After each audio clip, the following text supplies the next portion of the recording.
Саламатсыңарбы балдар? Азыр биз адабий окуу сабагынан 4-чейректеги 10-чу сабагыбызды баштайбыз. Биздин бүгүн көтө турган темабыз атасын жакырланткан бала деген жомок. Бул жомок Байчечекей журналынан алынды. Бүгүн сабакта жомоктун мазмуну менен таанышабыз. Каармандарды талдайбыз. Суроолорго жооп беребиз. Жомоктун тарбиялык идеясын талдайбыз. Эми балдар, ойлонобуз. Бүгүнкү чыгарма эмне жөнүндө? Биз дайыма чыгарманы өтөрдөн мурун ошол чыгарма жөнүндө божомол түзөбүз. Бүгүнкү чыгарма эмне жөнүндө болот деп. Ошол сыяктуу эле бүгүн дагы бүгүнкү жомок эмне жөнүндө болот деп азыр божомолдойбуз. Анда бир аз ойлонуп алгыла. Бүгүнкү чыгарма эмне жөнүндө болот? Балдар, эгер ойлонуп бүтсөңөр, биз анда жомоктун мазмуну менен таанышалы. Атасын жакырланткан бала. Илгери эмес, азыркы эле заманда бир бала болуптур.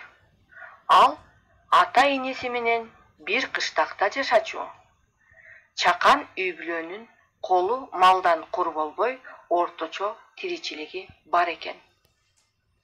Короо жайы деле, ичкен ашы деле элдикиндей.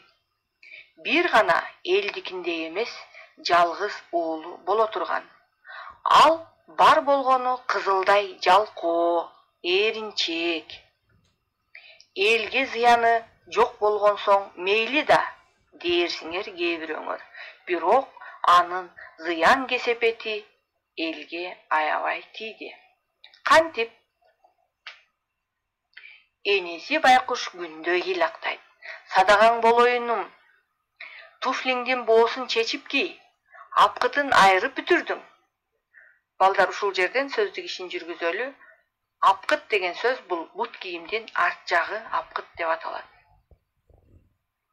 Чечип отурганча качан деп моюн толгойт уулу. Эринчекке айла барбы? Күч менен зордоп кийип отуруп, жарым жылга жетип жетпей туфлиси жарактан чыгат. Атасынын кабагы бүркөлүп, кайра туфли сатып келет. Бул жолу боосу жогунан алып берди. Аз күндөн соң ал бут кийимде ак жулук боло баштайт. Башкача айтканда, жаңы алып берген бут кийими дагы бат эле эскирди. Туфли менен футбол ойносо, таш тепсе, ал кантип түтмөк эле? Алдыңа кетейин. Уулум, өтүк май тигинде турат. Майлап алсаң боло, кебетесин кетирбей. Энеси дагы жалынат.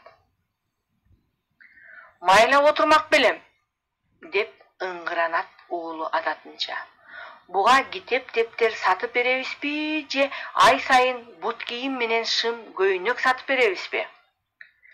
Кудай ай, шымынын багелеги күнделе ылай, баткак. Кебетеси да кетип бүттү, деп энеси атасына арызданат. Атасы энесине арызданат.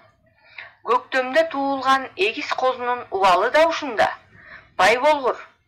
Жаңы туулган козуларды жерге жаткызба. Жер сыз, өпкөсүнө суук өтүп майып болуп калат десем, Тилазар неме ойноп кетиптир.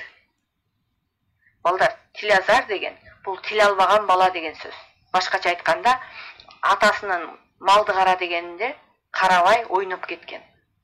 Эгиздер аман болгондо азыр токту болуп калбайт беле.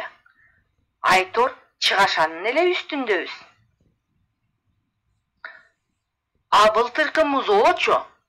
Энеси, Кудай кылса кубарыңдын акысы барбы? Дегендей башын чайкап койду. Былтыр атасы ооруканада ноокастап жатып калып, энеси ага тамак жеткирип кетет. Үйүндө уулу калат. Тегеренейиним, унутпасаң, музоонун аргамжысы узун. Балдар, ушул жерде аргамжы деген сөзгө сөздүк ишин жүргүзөлү.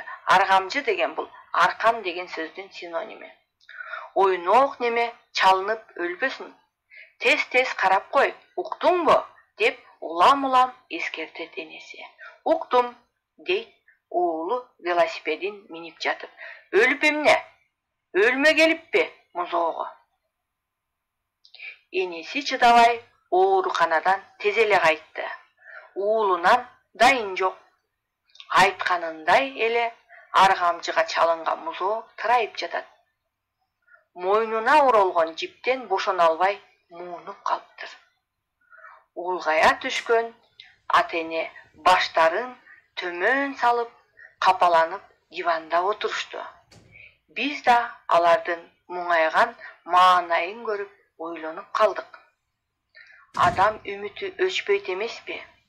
Алардын жалкоо уулуна акыл кирсе экен. Атасы ыраазы болуп, азаматсың уулум деп айтар күн ылдам эле келсе экен. Биз да ошого күбө болсок деп ойлоп койдук. Деп биздин бүгүнкү жомогубуз аягына чыкты. Эми балдар, силерге суроолор. Биринчи суроо. Тил албаган баланын ата-энесине кандай зыяны тийиптир? Экинчи.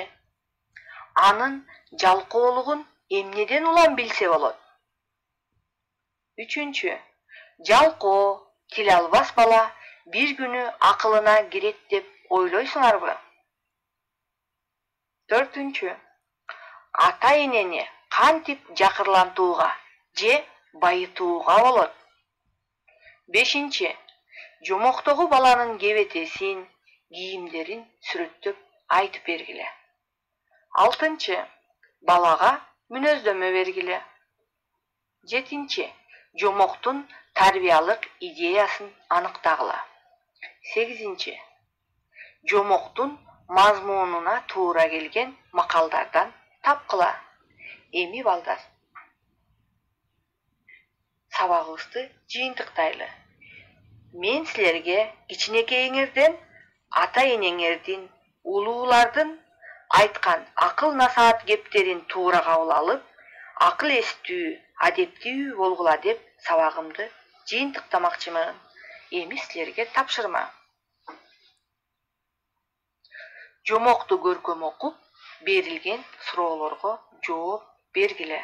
Жана жоопту WhatsApp аркылуу видео менен мугалимиңерге жөнөткүлө.